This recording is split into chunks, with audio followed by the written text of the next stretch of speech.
Hey, everybody. Thank you for coming. My name is Ben Finholt. I'm the director of the Just Sentencing Project at the Wilson Center for Science and Justice. This is a tremendous turnout. I'm really glad to see all of you here. And we've got a great program, but let's get started. As we said, we do what we promise. We're going to watch a clip here about folks from Angola prison in Louisiana.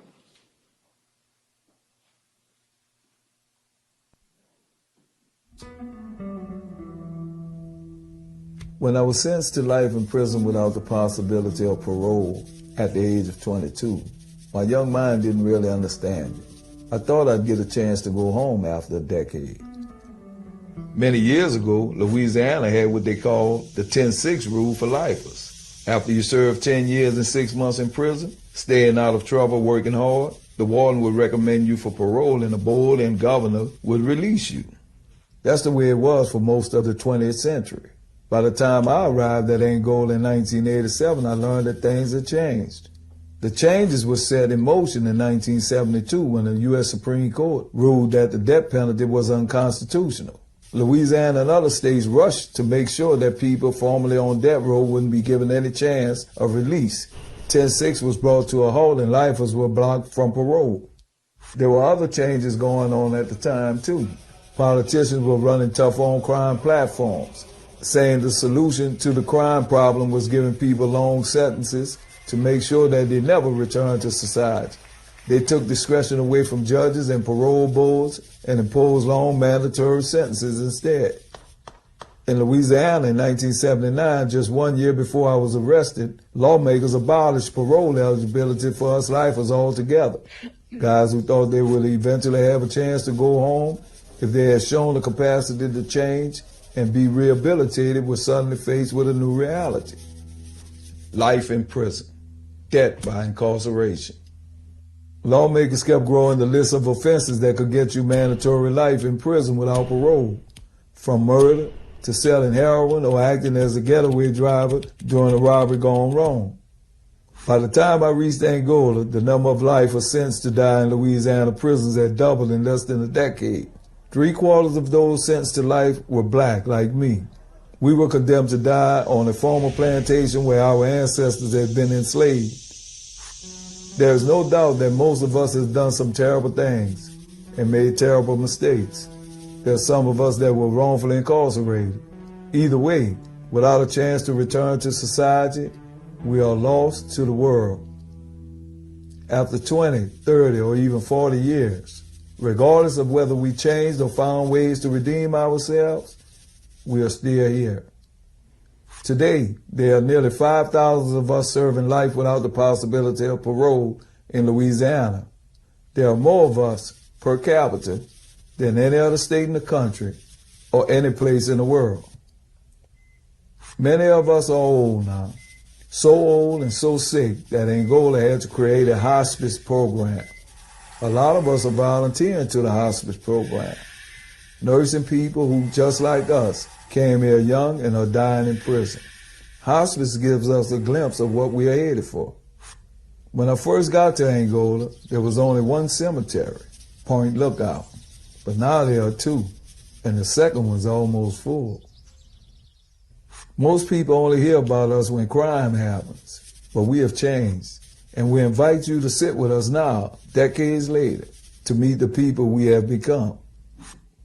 Like Darryl Waters, who is serving life without parole, says, there are everyday people behind these walls who love, who get sad, who hurt, who are happy, who have dreams. In the visiting room, you can hear us tell our stories in our own words.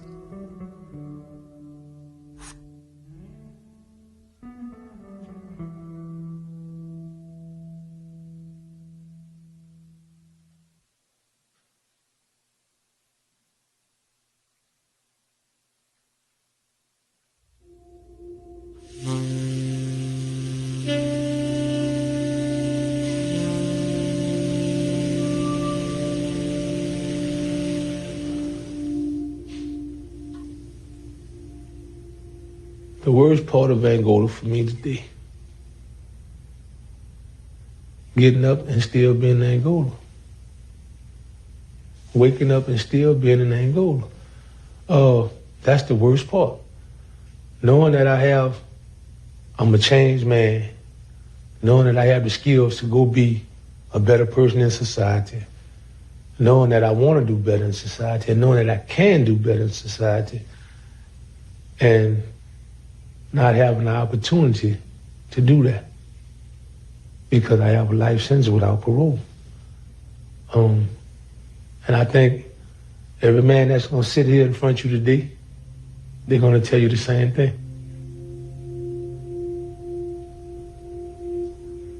My name is Quante Rita. I was 20 years old, 19 years old, about to be 20 years old. I was convicted of second-degree murder, and I'm serving a life sentence. My kids, sometimes I hear the bitterness in their voices when I talk to them. You know, I try to give them advice and let them know that this is not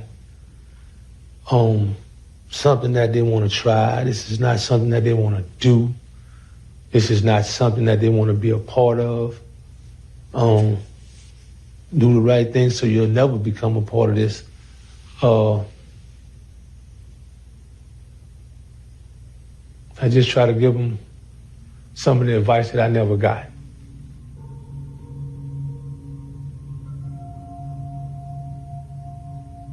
A young lady named Vanessa.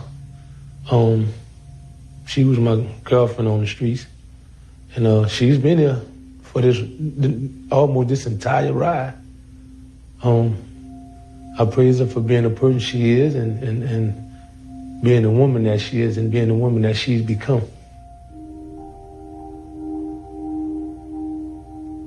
When I was convicted, I asked her to leave because I didn't know what to expect and what would be.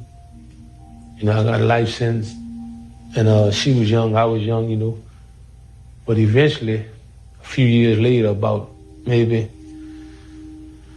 8 years later, I got a letter from her. She said, man, I just, you know, I need to see this through, me and you in this situation. And she's been there ever since.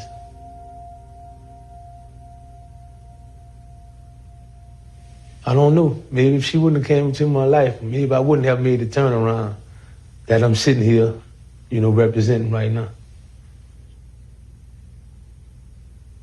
When I got here, I was about 240 pounds, and I was real muscular. I was real ripped, you know, and I was a very physical person, and I was a big person that was good with his hands, and was willing to go into any realm of war that another man may have wanted to go in. So it was about proving who you were. And now I'm the type of person, when I hear things and see things, it's easy for me to walk away from them. That's a problem I had a long, long time ago.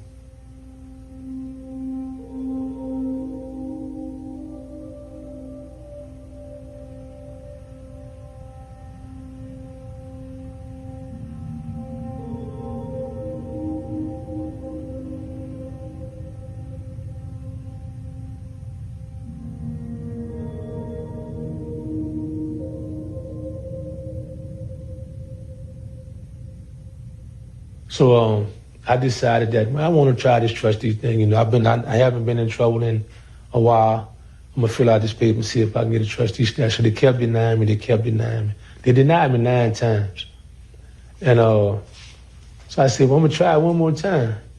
I get the trustee status, and I go to Camp F, and they send me to work at beautification, which is planting flowers, doing landscaping, lawn care, things like that.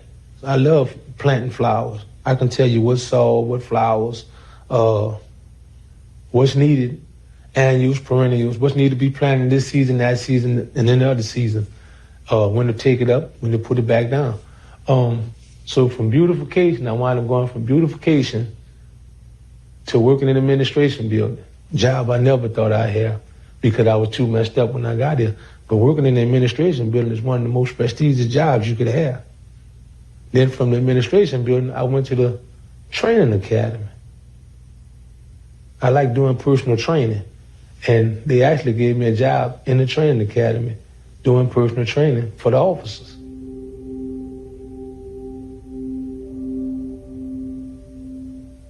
You have to grow up somewhere, be it in prison or as a free man, but eventually you will grow up.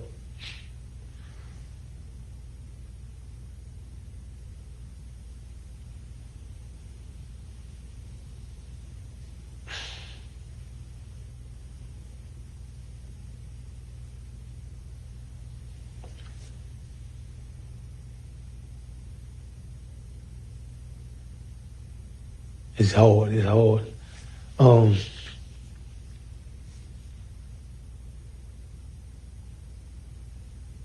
See, the paper that they would have in front of them, it doesn't tell who the person is. My record, the paper that they would be holding, it doesn't reflect, it doesn't tell them the person that I've become. It doesn't tell them the person that I am.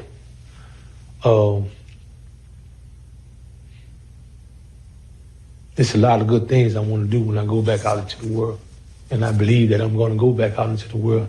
Like I said, sometimes you got to trick yourself into believing that you want to go back out in the world, that you're going to go back out in the world. Because I see a lot of men lay under their covers and they're not sleeping, they're crying.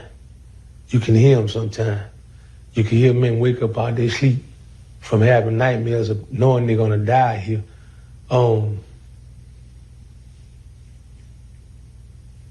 I had those nightmares, but I do my very best.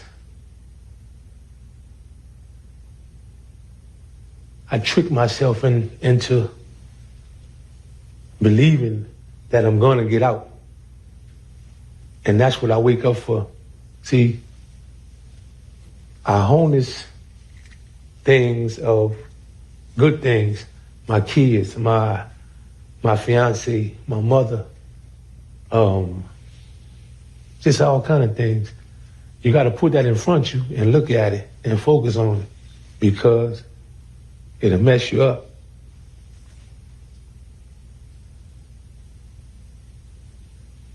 You never know.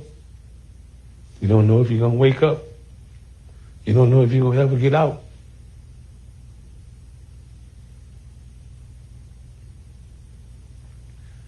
You hold on to old memories. You see the guy next to you, he just died 2 days. Somebody that you were close to, he's dying from cancer. You see people die every day. And you wonder, you know, if you're going to ever become that person. If you're going to ever get out. You don't know.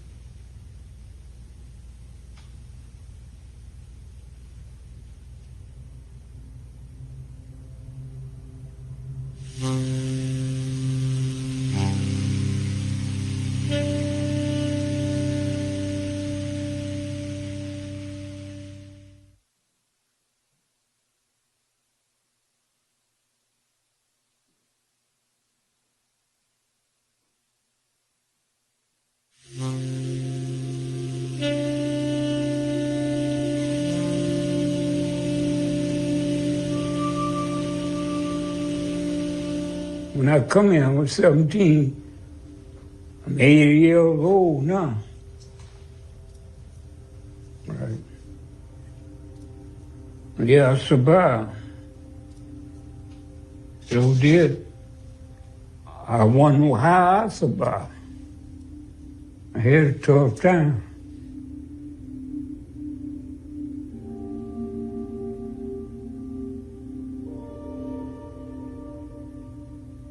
I come to Penitentiary in 1953. See, when I come here, it wasn't going to school and things like they doing now. You know, the people were hard on you. They didn't care whether you get a trade or not. But it done changed now. It's different. They was working, you know. See, they ain't doing nothing now. Go out there and pick a little green, pick a little cotton or something like that. But when they was working.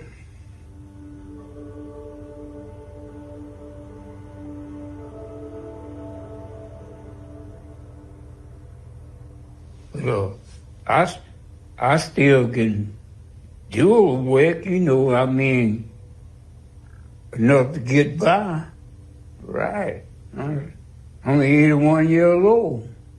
You know? I'm still a down tool rider in my dome. I'm gonna help them. Help them.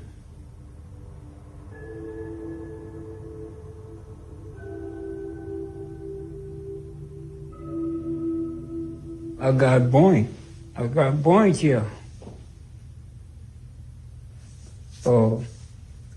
Third-degree burn. See, they used to sell cigarette lighters here and lighter fluid and all that. I had a dude throw something on me in the cell. I was in the cell, locked down in a block right over there. Camp B block. Throw some lighter fluid on me.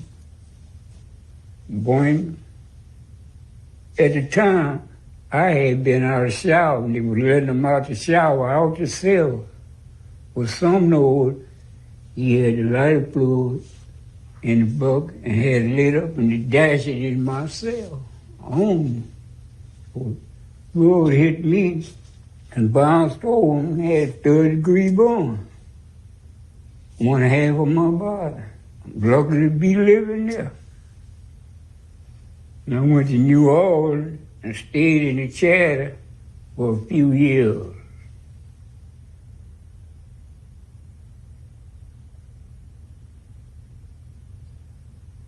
I had a few people seeing me in that angle like Reno was riding, and some of them went to ride me. They called them pen pals. I had about 2 or 3 of them. It seemed where I had been in penitentiary, so well, he been in penitentiary, you know. But I had got a couple more on my list. They come see me a few times. Right.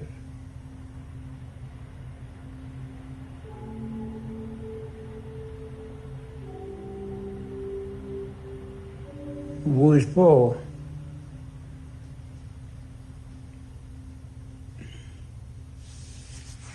And I don't know. I know one thing, I need to be out. Worst thing being in prison this long.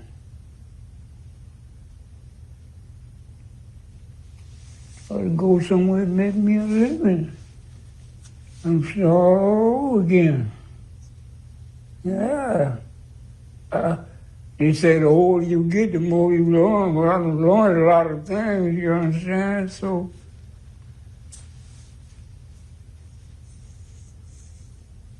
see, like I said, I've been here all my life. I ain't never really had a chance to get out, because I've been here all my life.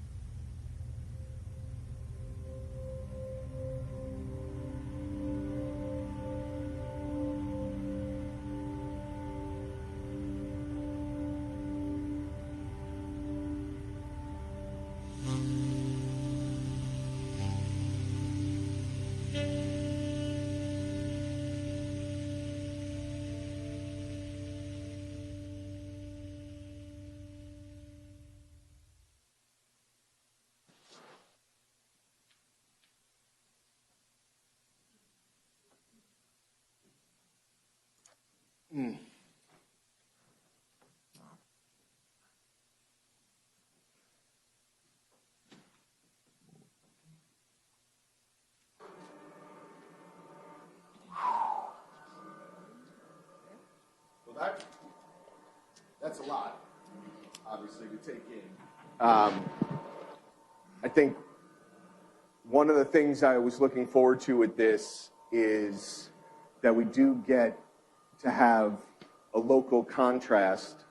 We've got 3 folks here who are not serving life anymore. So if y'all could just introduce yourselves and let us know why you're here.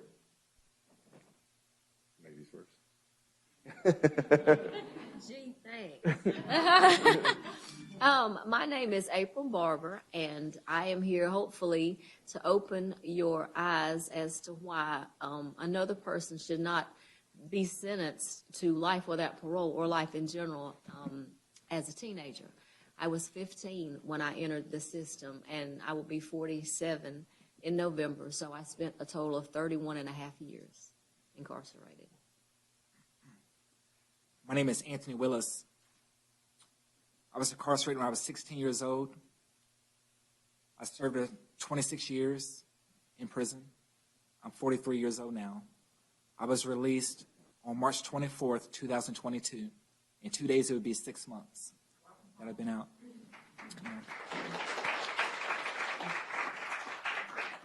Watching that video, it says a lot. And I hope that what we share today will let you know what those men could be, what they could do, and who they could become if they were given a chance, like we have been granted a chance. My name is Randall Jenkins. I was incarcerated for 29 years, 2 months, 2 weeks. Got out January 21. Still affects me. Seeing the video, I know people are like that. And I'm here because I don't want to have this feeling no more for another man, another woman. Life. That's what I had. For 29 years, 2 months, 2 weeks. Couldn't believe it, I'd be sitting here. Didn't even think I would be sitting here. I couldn't let myself think that. Because if I did, and it didn't happen, I'd be crushed. So I don't want nobody to feel that. That's why I'm here. So why don't you all tell us a little bit about where you are now in your lives? What are your lives like, you know, families, jobs, faith, community, that sort of thing? Okay, since you back to me, I guess. First let me thank the governor and his staff and the JSRB for even having an idea that this should not happen. And I was released also the same day with Anthony. So we've been out 6 months in 2 days, like you said. I currently have a full-time job at an elder care facility. My residents have dementia. So one of the traits that I obtained while I was there was a personal care aide. So that's what I do. And I also do private duty for 2 other families because they saw the way that I interacted with them, and they have invited me into their home. So I actually do that part-time. I also do hair. I do paralegal work. I obtained a lot of certifications, diplomas, and all of that really is not that important unless I'm able to put it to use. So the work that I'm able to do to advocate for the people that I left behind is more important to me than any certificate that I could have obtained. I was pregnant when I came. I was just a couple of months. So I'm sure, or maybe a lot of you might be mothers, or at least you have a mom. And so she did not give birth under armed guard and shackled and in labor, but I did. So I just, want to make sure that you can see someone that this happened to, just like those people on the video. So my son and I have a close relationship. He graduated from Appalachian State with a degree in exercise science, and he grew up to become a Marine. So he trains Navy SEALs in California. you know, he thinks he's a tough guy, but I think I'm tougher.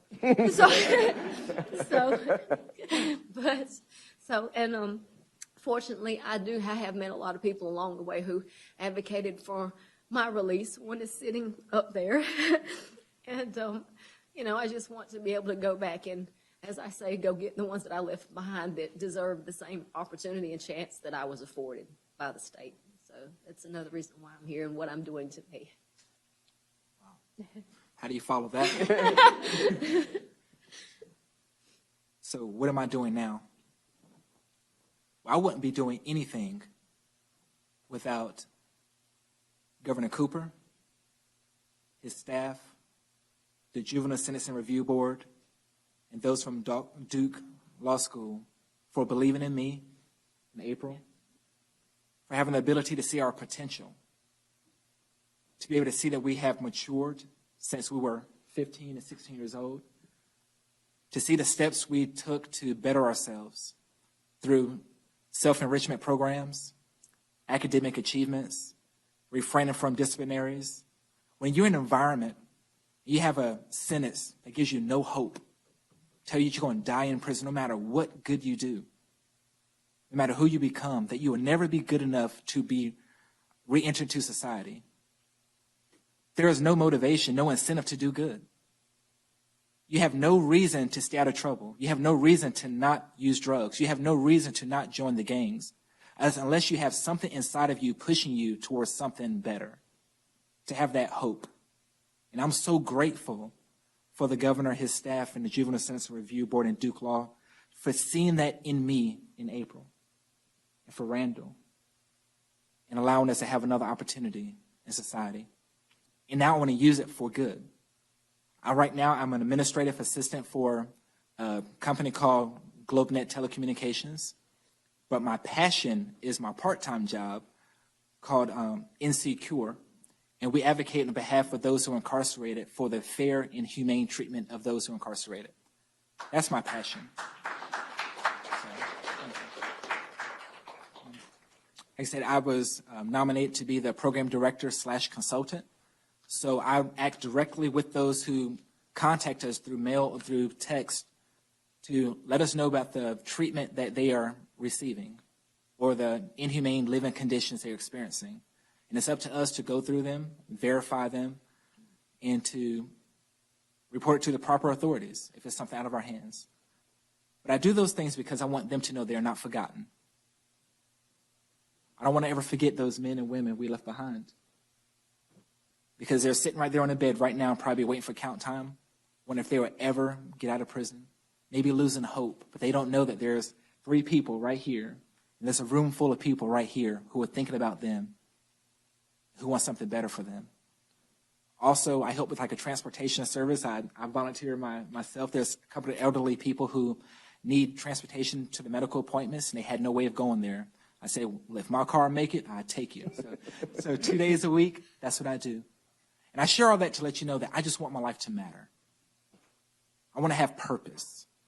And I want to know that the last 26 years were not in vain, that something good can come out of a tragic situation. Thank you. Well, right now, I'm a welder, full time. I love it. I learned it in prison, and it's what I want to do. That's my profession. That's not my job. Right now, I'm working in Chapel Hill. I'm on my lunch hour. But if me and calls, I answer. Don't ask if, or ask me, can I? Just tell me when and where.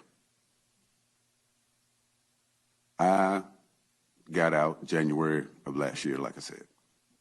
And this is my second time speaking, but not last time, wasn't this many people. And I told Ben, I want to do it again, and I want to do it again, and I want to do it again. Because if we are the fruits of your labor, your research, your dedication, appreciate it. Thank you. Appreciate it. Like I was telling April, I just sent a guy some clothes. He just got his home passes. He's been locked up since 1976.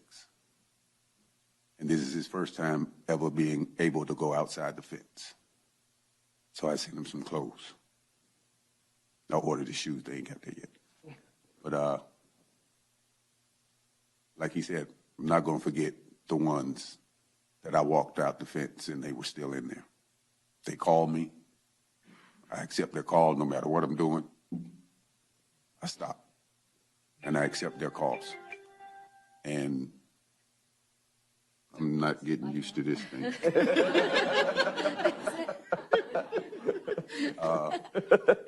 They didn't exist when I got locked up. So, you know, when I got one, I was like, okay, now what?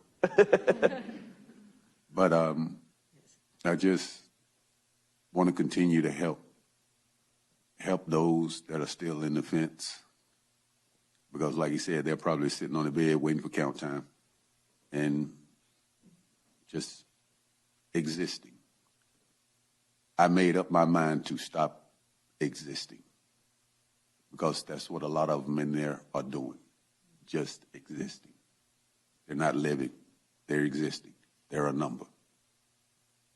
And I made up my mind that I wasn't going to be a number. I was going to be a human being, and I was going to one day maybe go home. That's why I took up welding, because I said I want to build something. I tore a lot of stuff down before I went to prison, so now I want to build something. I want to build stuff, and that's what I do. And I appreciate life. Every day I wake up not seeing another man beside me, I'm blessed. You know, because that's all I saw. Every time I woke up, there's a man beside me. Nah. That's not life. That's existing. And like he said in the video, I've heard plenty of the big 300-pound bench pressing 600 pounds, squatting 1,200, and get under them covers and cry like a baby because they want to go home and they can't go home. So I can't thank you enough for what you do, for the things you do, for the time you spend. I can't thank you enough because you don't know what it means to me. I've had 3 jobs since I've been home. A week and a half after I got out, I was working. I didn't want idle time because I wasn't used to it. You know, prison is structured. So when I got out, a week and a half I spent with my family. Wednesday I had a job. Then I went to another job, still welding, but I was putting too many miles on my car to work there. So I came back to Durham. I got my own truck. I got my own crew. Life is good. Didn't know it could be this good. And Randall, can you talk a little bit about what it's been like reconnecting with family since you got out? When my aunt came to pick me up, yeah, that was a trip. Because I was like, okay, I'm walking outside this gate, and ain't nobody walking with me. Wow. And we went to Popeyes. Because I wanted to know what all the big fuss was about the Popeye sandwich. Did it live up to expectations? Nah. Nah. And then we came back to Durham, and I got a cell phone. And she handed it to me, and I'm like, no. When I got out, she handed me her cell phone to talk to her son. I'm like, no. I ain't supposed to be touching them. It's okay. So I got it, and I'm like, okay, how you turn it off? Here. You know, I got the video. Here. I don't know how to turn this off. But my family, man, and my son, we spend this is mandatory, we spend every first weekend together because we go to car show. And it's been, you know, great. Family, and man, that's what kept me going. Because I lost my grandfather, I lost my grandmother. And my grandfather kept saying, the last time he came to see me, he said, I want to live long enough to see you come home. He didn't, but he know I'm home. I'm good. And for Anthony and April, what, you know, and we can come back and Randall, you can answer this too, but what have been some of the challenges for you two as you navigated reentry? Randall was a little bit older when he went in, but, you know, 15, 16, obviously awfully young. So what's that been like, that transitional, the past 6 months of transition? The technology has a lot to do with it. The funniest thing, when you said something about the phone, it wasn't the phone for me. It was when I went to the bathroom to wash my hands, and I didn't see where it turned on, and I put my hand, and it come on. I was like, what the That's actually what kind of freaked me out. I didn't realize that, of course, there was a sensor. So, you know, just stuff that I wouldn't even think about. What was the rest of it? Well, just any kind of challenges you guys have faced in the reentry process. Well, you know, I was 15, so I was just in driver's ed. So I never drove before. So I had to go to the DMV and stand in line like everybody else has always did. So I did not pass the exam, the permit, the first time. And I was so upset. And then the following Thursday, I went back and I passed it. So then I drove, took my 90-day log, and then I went back and got my driver's license. So I actually drive now. And so that was, at first, when I got married 10 years ago to a wonderful man I met at Visitation. I was working in a service club, taking pictures for families and stuff, and I never got a lot of visitors. I wasn't like these two that had like a lot of family support. My background was very different. Both my mother and father were young when they had me, and they spent a life in and out of prison. So my mother was killed in a freak accident at 44, but she had been on drugs back and forth, and she had even been in prison 3 times while I was there. My father was doing time for drugs and murder and various things, so I never really had a lot. I had some people that I met along the way, but not a lot of consistency. So I met somebody in Visitation, and I knew the person that he was visiting, and so he asked who I was, and we started writing pen pal, like the guy said in the video. And about less than a year later, we got married, and we're still married. So he actually taught me how to drive. And at first, I was just like, I didn't want to go over 35. He was like, you've got to go over 35. I said, no, I'm not. And now I just be on I-40 just speeding. I'm like, oh, that speed limit says 60. So now it doesn't faze me. Of course, Becky, as I call it, you know, Google Maps, that's what I call. I said, come on, Becky, let's go. So I'll put this in. And then, you know, sometimes I think I have a little anxiety if I'm going someplace that I've totally never been before. But from what I'm hearing, a lot of people do that have been driving. You know, you just have that slight fear of, what if I get lost? So, what? That was my loss. Yeah. That was Becky. That was Becky saying rerouting. So, so that's been one of the challenges. Anthony, what about you? Well, it wasn't the sink for me, it was the toilet.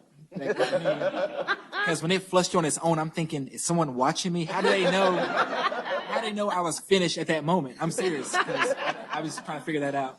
But one of the challenges, I think the biggest challenge for me was finding housing, okay? Yeah. Because there were so many houses available. You know, I'm from Charlotte, so the houses are already expensive as it is. So I was trying to find the cheapest ones I could find that didn't have like chalk outlines in the front yard or rats or roaches. That was kind of hard. But the ones I found, the first thing they say is we do a credit check and a background check. The credit check I felt good about because I've been working on that. But the background check, I can't do anything about that one. So most of these places, they were saying, well, we'll consider you, but just pay us this processing fee and we'll see. And I soon found out that they were just doing that to get my money, my processing fee, but they knew they weren't going to give me the house. So then there was other instances where there were a lot of scams. You know, I'm vulnerable. I don't know. They're telling me, we know just getting out of prison, because they were working through the reentry website, I guess. And they're saying, well, we want to help you. We want good people in our house. So just come, give us the money for the processing fee. We'll get you in because we want to give you a chance. I'm like, yes. let's do it. So I always call my support system. I have a couple people that always ask for advice before I do anything like that. And they said, no, don't do it. They said, if they're rushing you, telling you, do it now, don't do it now. So it's all those things. But I'm so grateful after, about 4 scams, I think it is, that I almost fell victim to. I found a landlord who was willing to give me a chance. And he reviewed me online before I even came to the house. He said, I looked you up. He showed me a stack of applications, like maybe 30 applications, but he said, I want to give you a chance. He said, I want to give you a chance. If the governor of the state of North Carolina give you a chance, he said, why shouldn't I? That's exactly what he said. So, so he gave me a chance, and he told me that the neighbors have come to him several times thanking him for allowing me to move in. Because they said he doesn't have the police officers around there, there's no drugs, there's no parties. He said, we don't even know that he's home. They kept saying thank you. So, but that was The best neighbor, the one I'm serious. you don't know exists. I'm grateful. I'm not going to bother them. Just leave me alone. So one of the other things I wanted to ask you all about, and Rand, I'm going to start with you, is, was there sort of there's a lot of obviously really bad parts of prison, but was there a turning point, a good point for you during your incarceration? The good point was 2006, July 2006, when I took the SOAR program. And what was good? Tell us more. It changed my way of thinking. It changed my life in general, because, that program is something. It's a therapeutic program for incarcerated folks. So is there sort of a specific part of the way you were thinking about things that SOAR changed? When I saw myself, they do a reenactment and someone else plays you. And I saw myself. That was the aha moment. And I met a lady, and she didn't know me just like y'all. And she looked me in my face and she said, I know what your problem is. Like, you don't even know me. She said, you never forgave yourself. She said, go look in the mirror and tell yourself that you forgive me. I went to my bed and I thought about it. And I was like, that's right. I forgave everybody else, but not me. That was the moment. Yeah. April, Anthony? Or was there any sort of good things? I mean, that came out of incarceration, if that's possible. I did forge a few bonds. In life, I'm sure a lot of people probably don't gain a lot of friends, and prison isn't the place to gain friends, don't get me wrong, but there were some people that I forged bonds with, and they know that that I helped them through their challenging times there, and still continue to do so. My moments that I was always able to communicate with my son, they were always good and still are moments. I had a friend who raised him, and, at some point there were intervals, she had challenges in her life where I didn't see him for years because of her challenges. So the times that I could spend with him, whether he was visiting or writing or however, those were really good moments for me. And prison is what you make of it. There were some educational opportunities. Had I not been able to gain that knowledge and education, I don't know how I would have turned out whenever I would have been released. I mean, I could have been dumb as a log, but, luckily there were opportunities back then, and there are not as many now. So that's another one of the problems. You're just not able to self-rehabilitate as much now as you were then due to budget cuts. But so one of the good things was the education and the trades that I was able to learn while I was incarcerated. I think one of the best things or the turning points in my life, it would have to be my faith, because I never grew up, in church or anything. when I grew up. I think my mom drugged me there a couple times, but because I was forced to. But when I started going to church, I met so many people who believed in me. A complete stranger, someone who they didn't know, and who was determined to remind me of my potential, to remind me of the good. I had to turn that off. Sorry about that. I had on vibrate. I don't know how to do it after that.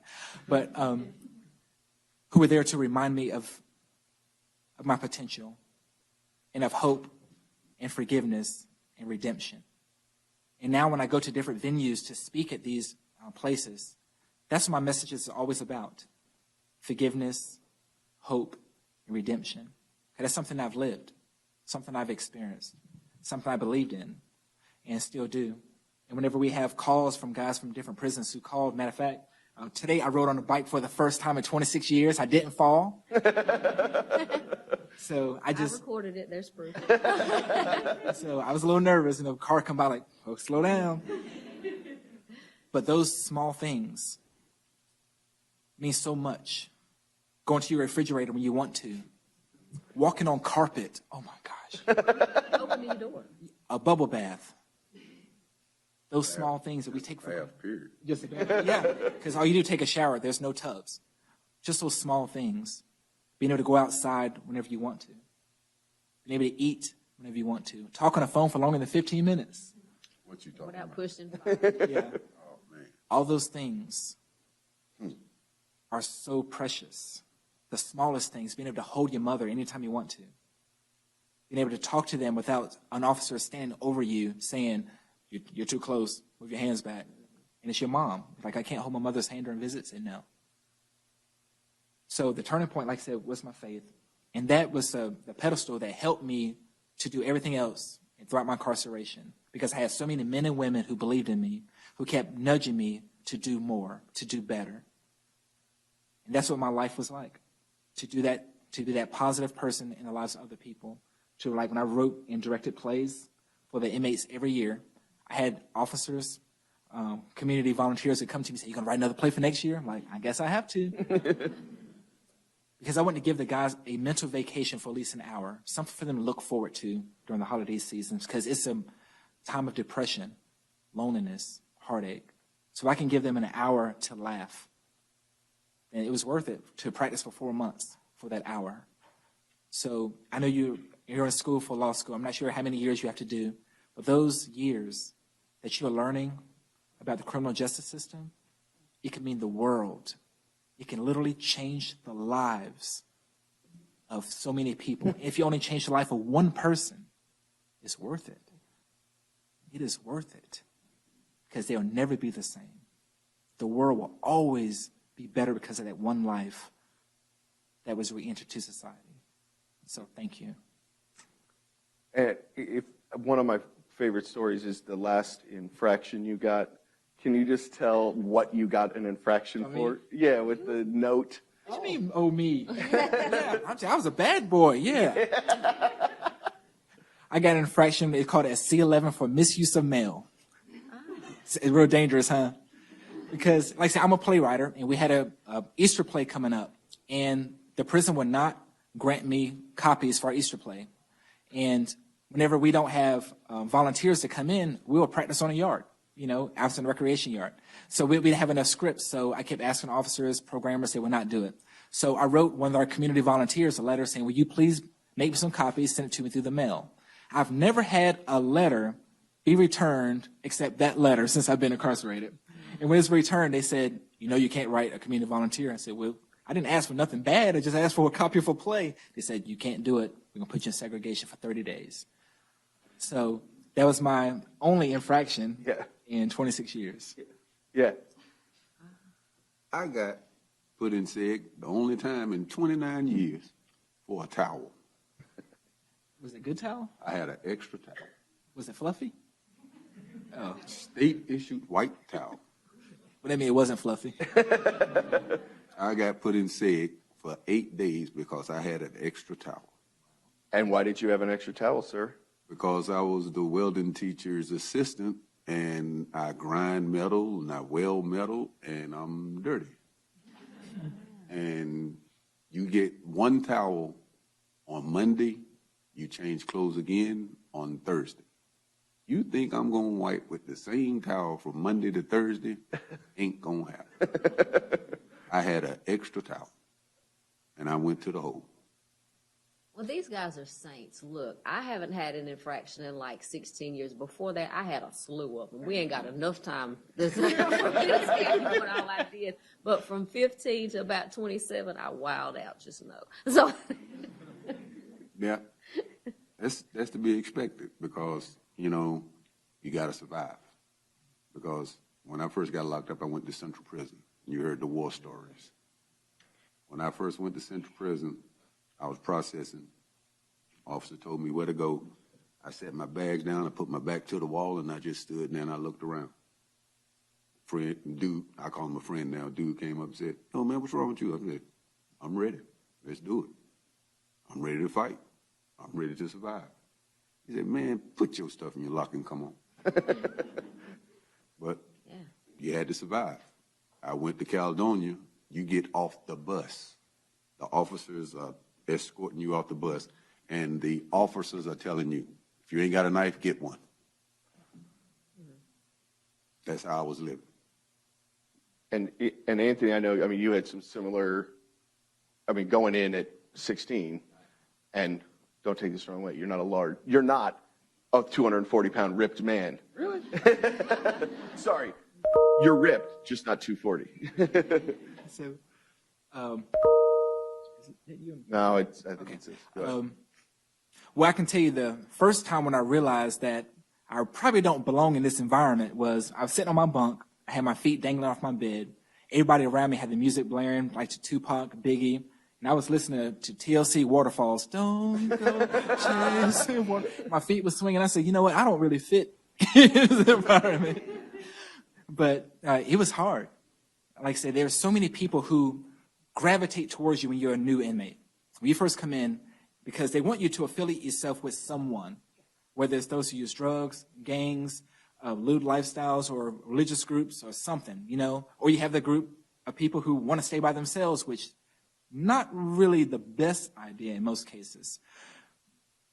And you have gang members who are just after you, want to talk to you, saying, "Hey, you ride with us, we got you." And you're scared. You're 115 pounds. You know, you're like, what do you do? Which group do you go to?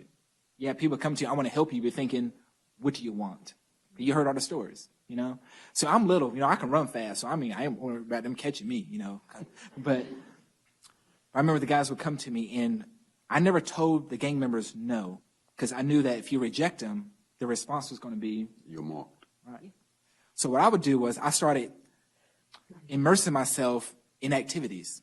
So I couldn't meet with them. They said, come to recreation yard tonight. Oh, no, I got choir practice tonight. Well, come in the morning. Oh, I got business ethics class in the morning. After a while, they just stopped asking me. So, you know, so I learned how to navigate my way. And I learned that people do not steal books.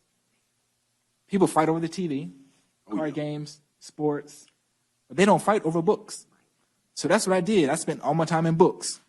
I could put your money, your ID card in your book and never get stolen, I promise you.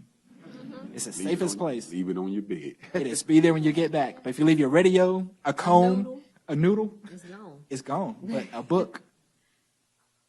Yep. So as I went on, I began to learn how to navigate, how to be the best person I can be without being that mark. By living with the morals, ethics, and integrity, but yet at the same time not be what they called a snitch or person who would be targeted. And it's really hard to find that balance, because what we call in society, if you see something, say something, right? See someone breaking into someone's house, you're supposed to call the police. If you do that in prison, what would happen? Stitches get stitches. Right. So what do? It's like you're being taught to do everything that's contrary to society. But in your mind and your heart, you got to find a way to help that person without putting yourself in danger. So if you see someone being harassed, pull them aside and say, listen, this is what you can do, and give them advice. There's always a way to do something positive, even in that horrible situation. So we're out of time. No. But I mean, I can tell you from personal experience that they're right. It is worth it. You don't have to do it more than once. So I encourage all of you who are students to think about making this part of your professional life in some capacity. These are three of the best people I've ever met in my life, and it's an honor to be up here with you all. Thank you. Thank you. Thanks. Thank you.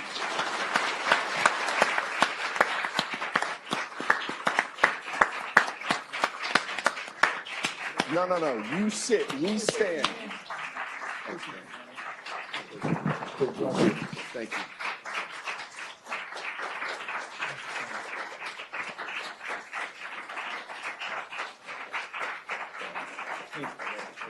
I apologize that we ran out of time, but if you have a question, I'll be out in the lobby for a minute. If you have a question, you want to know anything, I'm an open book.